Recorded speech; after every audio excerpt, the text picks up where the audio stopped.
ఎవరైనా మనల్ని తిరస్కరించినప్పుడు, అవమానించినప్పుడు సహజంగానే మనసు గాయపడుతుంది. ఒక్కసారి ఆ బాధ మనల్ని కించపరిచిన వారిపై తీవ్రమైన కోపంగా, ప్రతీకారేచ్ఛగా మారుతుంది. అయితే ఆ సమయంలో తీసుకునే నిర్ణయమే మన భవిష్యత్తు శాసిస్తుంది. చిన్నపాటి అపజయం, ప్రేమలో నిరాకరణ, పరీక్షల్లో తక్కువ మార్కులు, ఉద్యోగంలో విమర్శలు ఎదురైనప్పుడు ఆవేశానికి గురై తీవ్ర నిర్ణయాలు తీసుకోనక్కర్లేదు. ఆవేశపూరిత పనుల వల్ల సాధించేదేమీ ఉండదు. ఆ తర్వాత మిగిలేది జీవితకాలం పశ్చాత్తాపం, శాశ్వత నష్టం, కన్నీళ్లు మాత్రమే. జీవితంలో మనం తీర్చుకోగల అత్యంత తీయనైన ప్రతీకారం ఆ సంఘటనను, సందర్భాన్ని దాటి ముందుకెళ్ళి విజయం సాధించడమే. ఒక ఉద్యోగిపై అధికారి అందరి ముందు తప్పుపట్టినప్పుడు ఆ అవమానాన్ని భరించలేక ఉద్యోగం వదిలేసిన, గొడవపడినా నష్టపోయేది ఉద్యోగే. అదే సమయాన్ని సవాలుగా తీసుకుని తన నైపుణ్యాలను మెరుగుపరుచుకుని ఎవరు ఊహించని ఉన్నత స్థాయికి ఎదిగితే అదే సంఘటన అతడి జీవితాన్ని మలుపు తిప్పిన అద్భుత క్షణంగా మారుతుంది. మనసు గాయపడినప్పుడు తక్షణమే రియాక్ట్ కావడం సులభం.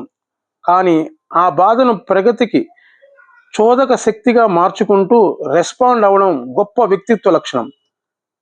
వింటిన నారిని వెనక్కి లాగినప్పుడే బాణం వేగంగా గమ్యం వైపు దూసుకెళ్తుంది. మన గురించి ఇతరులు ఏమనుకుంటున్నారన్నది కాదు, మనల్ని మనం ఎలా మలుచుకుంటున్నామన్నదే ముఖ్యం. అవమానాలు చీకట్ల నుంచి విజయాలు సూర్యుడిగా ఎదిగిన ఎందరో మహానుభావులు కథలు మనకు ఇదే నేర్పుతాయి. పుట్టుకతోనే దృష్టిలోపం ఉన్న శ్రీకాంత్ బొల్ల 10th నుంచి మంచి మార్కులలో పాస్ అయ్యాడు. ఐఐటిలో చేరి చదువుకోవాలని ఆయన కళ. అందుకోసం కోర్టుకెళ్లి పోరాడి మరీ ఇంటర్లో సైన్స్ గ్రూప్లో చేరినా ఫలితం లేకపోయింది. వైకల్పం కారణంగా ఆయనను ఐఐటి కోచింగ్లో చేర్చుకోలేదు.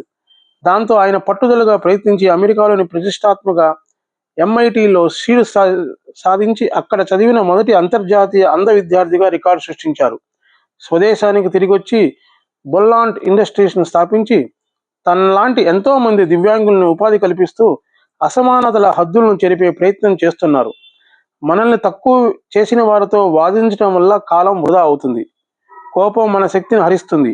అదే శక్తిని లక్ష్యం వైపు మళ్లించి నిర్మాణాత్మక కృషి చేస్తే భవిష్యత్తునే మార్చుకోగలం.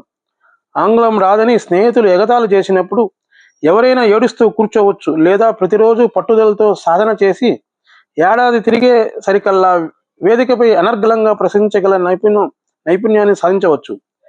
ఏ మార్గము ఎంచుకోవాలని మన చేతుల్లోనే ఉంటుంది. కాలం చాలా గొప్ప న్యాయమూర్తి. ఈ రోజు మనల్ని చూసి నవ్విన వారే రేపు మన విజయాన్ని చూసి చప్పట్లు కొడతారు. అందుకే ప్రతి బాధని, అవమానాన్ని ఎదుగుదలకు అవసరమైన ఇంధనంగా మార్చుకుందాం. నిశ్శబ్దంగా ఎదుగుదాం. ఇది ఈనాడు పేపర్లో 4వ పేజీ, సోమవారం జూన్ 8, 2026లో ప్రచురితమైన.